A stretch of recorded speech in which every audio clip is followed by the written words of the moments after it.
said you have a hard time visualizing, right? So first, after we decimated your rhodie, So sad. it's going to be fun, trust me. So now it's, okay, you have an opening here. I'm saying, hey, how about either an Andromeda to match, or a rhododendron to be kind of consistent, or a mountain laurel, something evergreen. Then, you eventually, it would be nice to plant up this whole area.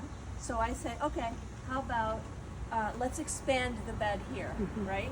So I cut up the rhododendron beds. So here's your path, which, you know, okay, you can practice path, and then this will be planted. Here's your bed, your extended bed. You're walking here, perennials, perennials, perennials. There's your bed there. Here you go with your path.